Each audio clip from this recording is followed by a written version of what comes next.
परंपरागत खेती कर रहे किसानों को हो रहे नुकसान से उबारने के लिए छपारा क्षेत्र के उन्नत किसान ठाकुर शिवकांत सिंह के द्वारा कपास की खेती के लिए एक प्रशिक्षण संगोष्ठी का आयोजन अपने कृषि फार्म में आयोजित किया गया, जिसमें जबलपुर और बालाघाट से आए कृषि वैज्ञानिकों ने किसानों को कपास की खेती करने के लिए महत्वपूर्ण जानकारियां दी।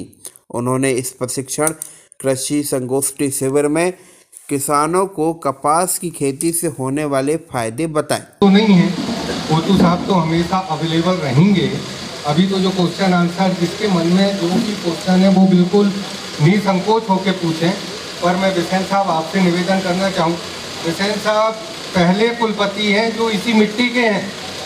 आपकी जन्मस्थली बालाघाट है।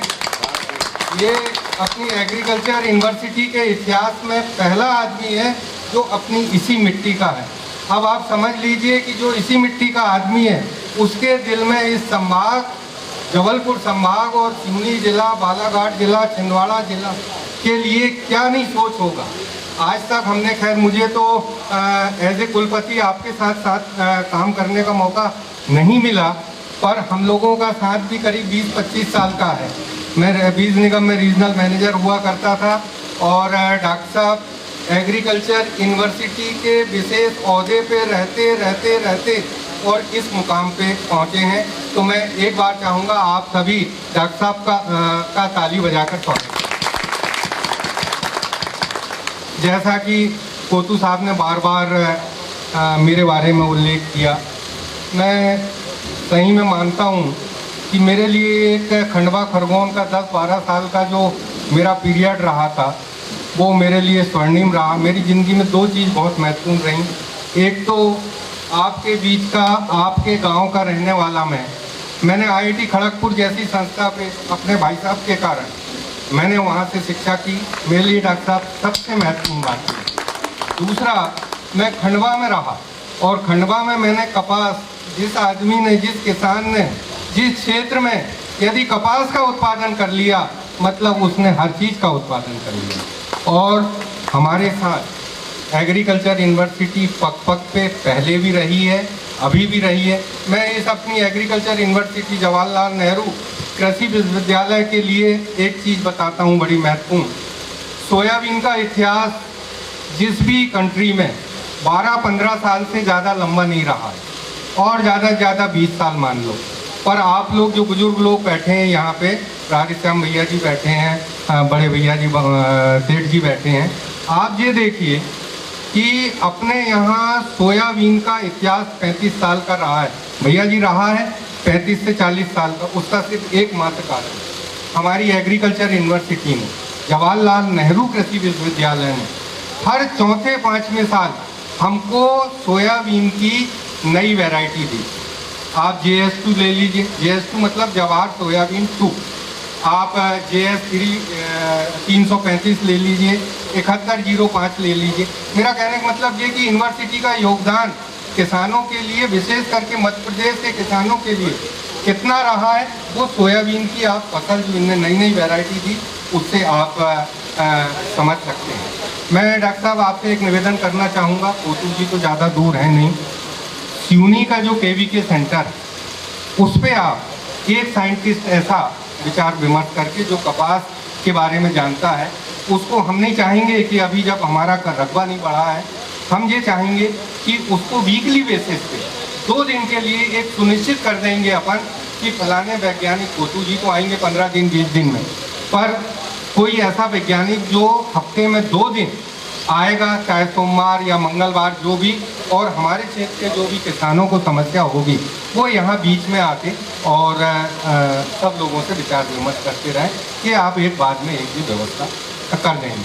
मैं ये चाहूँगा जिसके मन में जो भी क्वेश्चन है बिल्कुल निसंकोच बोलिए, ये सब अपने लोग हैं, कैसी भी क्वेश्चन आपका होगा उसका आंसर, उचित आंसर मिलेगा। आप क्वेश्चन करिए। भैया जी, ये कपास का बीज कहाँ से मिल सकता है? ये देखिए, ये लोकल दुकानों में उपलब्ध है बीटी संकर किस्मों का बीज, तो वहाँ से आप उपलब्ध करा सकते हैं। हमने जो बताया कि उसमें ये 2496, ठीक है। जो हमारी जो नवीन मिट्टी प्रयोगशाला है वो अप्रैल से चालू हो जाएगी। हमने अधिकारी जो है हमारे डीडी ऑफिस के और जो यहाँ के एसओडीओ है, एक टीम हमने यहाँ पर निर्मित करके जारी कर दिया है, उसका आदेश जारी कर दिया है। कुछ हमारे पास अभी बजट्स भी आ गए हैं और कुछ जो हमारे मटेरियल्स लगते हैं वो मटेरियल्स भी हमारे यहाँ पर उपलब्ध हो गया है। तो अप्रैल महीने में आप लोग मिट्टी जो प्रयोगशाला है उसका आपको लाभ ले सकते हैं। और फिर भी अगर किसी किसान भाइयों को अगर मिट्टी के नमूने का जांच करवाना है तो वो मुझसे व्यक्तिगत फ़ोन करके भी बता सकते हैं कि सर हमको जांच करवाना है और हम कैसे करें, तो मैं ज़रूर आप लोगों की मदद करूँगा। थैंक यू सो मच, मुझे भी यहाँ पर आप लोगों ने बुलाया, इसलिए बहुत बहुत धन्यवाद। सर लोगों का भी धन्यवाद कि आप लोग सर इतने दूर से आए। आप लोग का मार्गदर्शन, आप लोग का आशीर्वाद हमेशा हमारे कृषि विभाग के साथ और एज ए DDA मेरे साथ बना रहा है। इसी बात से मैं अपनी बातों को विराम देता हूँ। Thank you so much. 2 minute मुझे और सहन करिएगा के बारे में कुछ बोलना चाहता हूँ। आप बहुत अच्छे मंच संचालक हैं और इस टाइप के मंच संचालक हैं कि जो कार्यक्रम में आते हैं उनको आदमी ना सुन के और बिसेन साहब को ही सुनना पसंद करता था। मैं आपको एक घटना बताऊं, जब रोहानी जी विधानसभा उपाध्यक्ष थे और हमारे भाई साहब स्वर्गीय हरवंश सिंह जी प्रभारी मंत्री, एक एग्रीकल्चर यूनिवर्सिटी में कार्यक्रम हुआ था। दोनों लोग वो विशेष तौर पे उपस्थित थे, तो वो दोनों मजाक कर रहे थे आपस में और बिसेन साहब को बोला भी कि बिसेन साहब हमारा भाषण रहने दो, आप जो बोल रहे हो हमको भी मज़ा आ रहा है और जो पब्लिक है उसको भी मज़ा आ रहा है। तो आप जो बोले ना कि आप में कितनी क्षमता है सुनने की, आप में बोलने की अपार क्षमता है। इस क्षमता का उपयोग, अभी कितना साल बचा है डॉक्टर? 2 साल, और 2 साल के बाद क्या आना है। और हमारा सिवनी और बालाघाट एक ही जिला, तो हम ऐसी विभूति को, ऐसे आदमी को ऐसा ही नहीं छोड़ेंगे।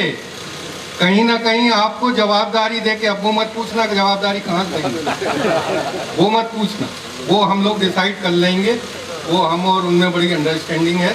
तो आपको ऐसी हस्ती को अपन दिल्ली भेजेंगे।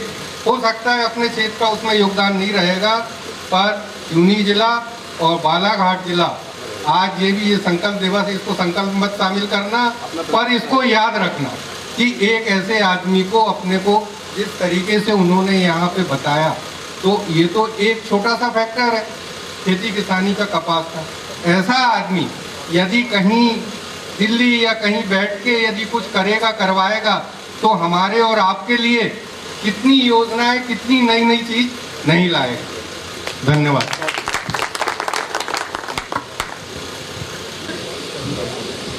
पधारे हमारे अध्यक्ष, आज के कार्यक्रम के अध्यक्ष सम्माननीय प्रदीप बिसेन